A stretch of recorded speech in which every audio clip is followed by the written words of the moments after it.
عادی نے کہا، اچھا، مجھے یہ منظور ہے۔ حارثہ وہاں سے چلا آیا۔ اس نے تمام واردات سلمیٰ سے کہہ دی۔ سلمیٰ کو اس سے بڑی مسرت ہوئی۔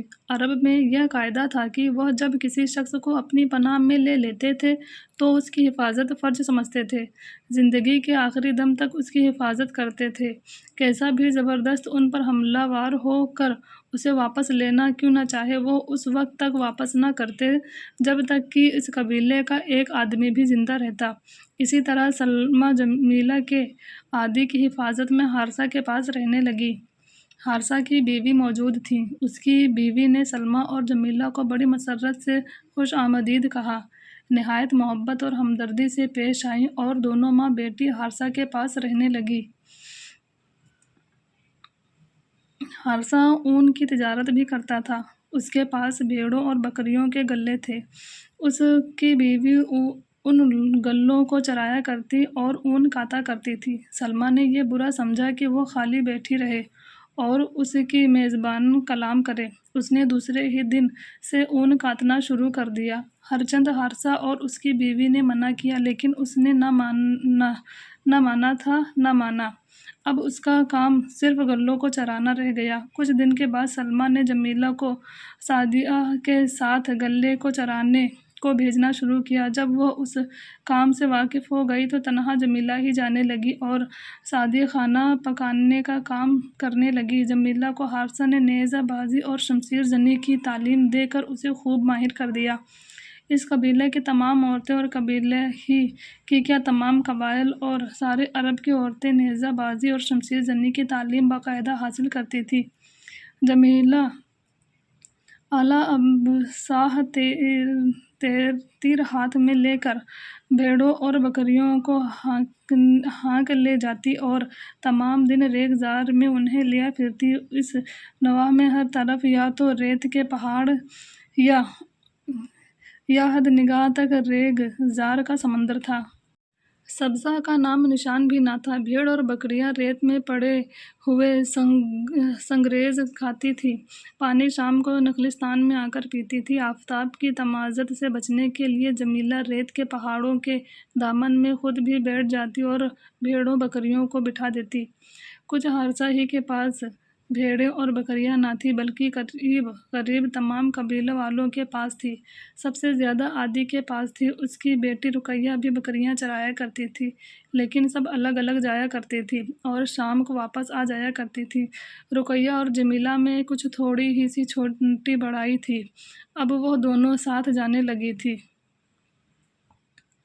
عرصہ اسی طرح گزر گیا۔ تقریباً 3 سال کوئی نیا واقعہ ظہور نظر نہ ہوا۔ ایک روز تمام مرد ضروریات کی چیزیں خریدنے صبح سویرے ہی چلے گئے۔ خیموں میں صرف عورتیں اور بچے ہی رہ گئے۔ لڑکیاں گلوں کو چرانے چلی گئیں۔ جمیلہ اور رقیہ شرقی جانب روانہ ہوئے۔ تقریباً 1 میل چل کر وہ ایک نہایت اونچے ریت کے پہاڑ پر چڑھ گئیں۔ ریت پر چڑھنا آسان نہیں ہوتا، قدم ہیلا کرتے ہیں، مگر دونوں کی عادت تھی۔ بے تکلف اور چڑھ گئیں۔ بھیڑوں اور بکریاں ان سے ایسے مانوس ہو گئی تھیں کہ جس طرف وہ جاتی ادھر ہی وہ بھی چلنے لگتی۔ ان کے پیچھے ہی پیچھے وہ بھی پہنچ گئی۔ ابھی آفتاب اچھی طرح بلند نہ ہوا تھا اور ریت کے تمام تودوں پر دھوپ پھیل رہی تھی، مگر بارشیں تیز اور ترچھی ہونے کی وجہ سے دھوپ میں گرمی نہ آتی تھی۔ ہوا کے جھونکے چل رہے تھے۔ ابھی وہ بھی گرم نہ تھے بلکہ خوشگوار تھے۔ دونوں کمبل بچھا کر بیٹھ گئیں، نیزے اپنے پاس رکھے۔ اب جمیلہ بچی نہ رہی تھی۔ اس کا شباب انگڑائیاں لینے لگا تھا۔ دل میں جذبات جوانی کی لہریں اٹھنے لگی تھیں۔ وہ خوبصورت تھی۔ شباب نے اس کے حسن و جمال کو نکھار کر اس پر بے خمال بنا دیا تھا۔ آنکھیں جن میں معصومیت لوٹ رہی تھی تیر برسنے لگی تھیں۔ رخسار شعلہ جوال بن گئے تھے۔ وہ پیکر حسین خوبصورتی کی تصویر بن گئی تھی۔ بچے کی شوخی دور ہو چکی تھی۔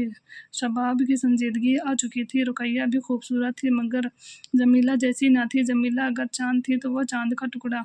دونوں خاموش بیٹھی دیکھتی رہیں۔ ان کے سامنے چھوٹے ریت کے سینکڑوں ٹیلے تھے۔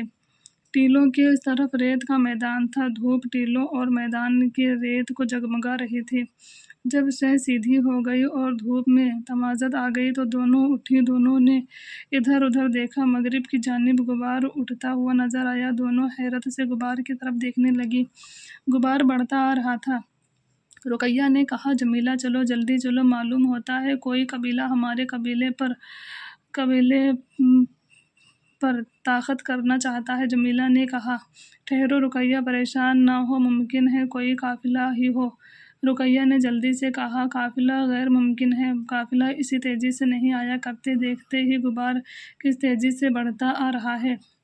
غبار نہایت تیزی سے بڑھتا آ رہا تھا۔ پہلے وہ آفاق میں اٹھتا نظر آیا تھا، اب بڑھ کر بیت بہت قریب آ گیا تھا۔ جمیلہ نے کہا، تم نے سچ کہا، آؤ جلدی چلیں اور اپنے قبیلے کی مدد کریں۔ دونوں نے ٹیلے سے جلدی جلدی اترنا شروع کیا۔ یہ ٹیلہ نہایت بلند تھا، جس طرح اس پر چڑھنا مشکل تھا اسی طرح اترنا دشوار تھا۔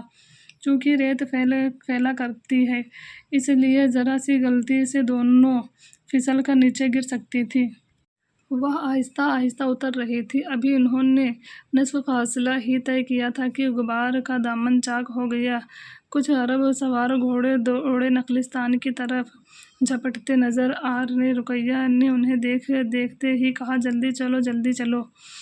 یہ کہتے ہی رقیہ تیزی سے اترنے لگی۔ جمیلہ نے منع بھی کیا، مگر یا تو اس نے سنا نہیں اور یا پرواہ نہیں کی۔ اس کے پھول سے گلابی رخسار زد سے ہو رہے تھے۔ وہ تیزی سے اتر رہی تھی، لیکن چند قدم ہی تر چلی تھی کہ پھسل گئی۔ جمیلہ نے جھک کر اسے پکڑنا چاہا، لیکن نہ پکڑ سکی۔ رقیہ گر پڑی، چونکہ ڈھال نہ تھی۔ ٹیلہ سیدھا تھا، اس لیے گرتے ہی لڑکھنے لگی۔ جمیلہ کو اس کے گرنے سے افسوس ہوا۔ وہ افسوس بھری نظروں سے اسے لڑھکتا ہوا دیکھنے آہستہ آہستہ اترنے لگی۔ رقیہ ٹیلے پر پھسل گئی تھی۔ اس نے رکنے، سنبھلنے، کھڑے ہونے کی کوشش کی، لیکن ڈھلان نہ تھا، سیدھا تھا۔ جو وہ رکتے اور سنبھلنے کی کوشش کرتی، ریت اس کے نیچے سے پھسل کر اسے روکنے اور سنبھلنے کی مہلت ہی نہ دیتا تھا۔ وہ لڑھکتی ہوئی نیچے کی طرف چلی جا رہی تھی۔ جمیلہ افسوس بھری خوبصورت نگاہ سے اسے دیکھتی آہستہ آہستہ اتر رہی تھی۔ اس کے پیچھے اس کی اور رقیہ کی بھیڑ اور بکریاں اتر رہی تھیں۔ رقیہ کی بکریوں نے اسے نیچے گرتا دیکھ لیا۔ چند بکریاں زکند بھرتی تیزی سے چلیں۔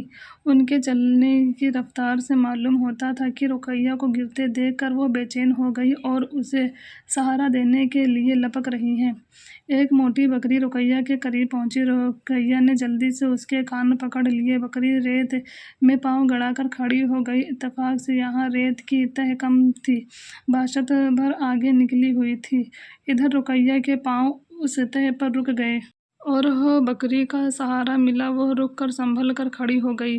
چونکہ وہ ریت میں پھسلتی چلی آئی تھی، اس لیے تمام کپڑے، سارا بدن، چاند سا چہرہ ریت سے بھر گیا۔ مشکبور زلفوں کی لمبی لمبی لٹیں بھی ریت میں اٹ کر سفید مائل ہو گئی تھیں۔ وہ خوبصورت تھی، حسین تھی۔ حسین ہر حال میں پیارے معلوم ہوا کرتے ہیں۔ رقیہ بھی ریت میں بھری ہوئی پیاری معلوم ہو رہی تھی۔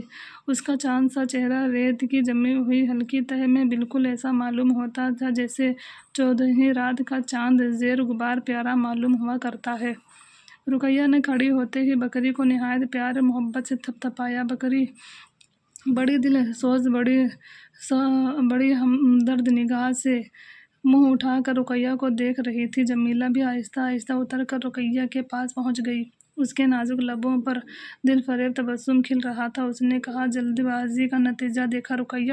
رقیہ بھی مسکرائی۔ اس نے کہا، جمیلہ، خیریت ہو گئی، میری پیاری بکری نے مجھے بچا لیا۔ جمیلہ نے کہا، ہاں، بکری نے بڑی وفاداری کی، لیکن اگر بکری نہ بھی آتی تب بھی کیا ہی ہوتا، یہی کہ تم اور تھوڑی دور پھسلتی چلی جاتی۔ رقیہ